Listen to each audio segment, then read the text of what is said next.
এক রাতে নিস্তব্ধ গ্রামের অন্ধকার কোণে একটি পুরনো বাড়ি ছিল যা সবাই এড়িয়ে চলত।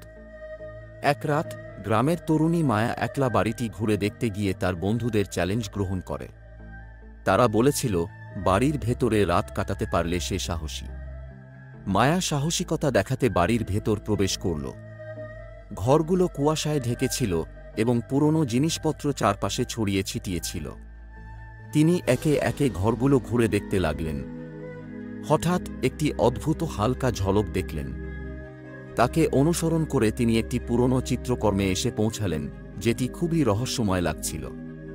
চিত্রকর্মের মধ্যে একটি অদ্ভুত নারী মুখ হাসছিল এবং তার চোখ মায়ার দিকে তাকিয়েছিল। মায়া ভাবল এটি শুধুই একটি পুরনো কল্পনা, কিন্তু তার চোখের দিকে চিত্রটির চোখ গড়িয়ে যেতে দেখে তার গা ছমছম করে উঠল। হঠাৎ চিত্রকর্মের মুখ হাসি দিয়ে মায়ার দিকে সোজা তাকিয়ে থাকল। মায়ার মনে হল যে চিত্রকর্মের মুখ কিছু বলছে। সে চোখের দিকে তাকিয়ে দেখতে গিয়ে শুনতে পেল, আমাকে মুক্তি দাও। চিত্রকর্মের হাসি অদৃশ্য হতে শুরু করল এবং তার স্থানে এক ভয়ের মুখ উদয় হল। মায়া আতঙ্কিত হয়ে পালানোর চেষ্টা করল, কিন্তু ঘরটি যেন এক অন্ধকারে ডুবে গেল।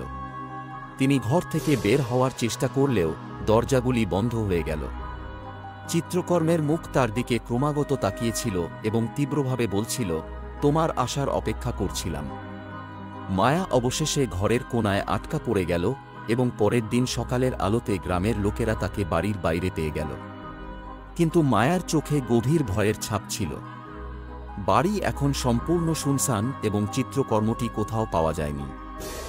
গল্পের শিক্ষা: কিছু পুরনো রহস্য বা অভিশাপের সঙ্গে খেলা করা বিপজ্জনক হতে পারে। কিছু জিনিস অক্ষত রেখে দেওয়া ভালো।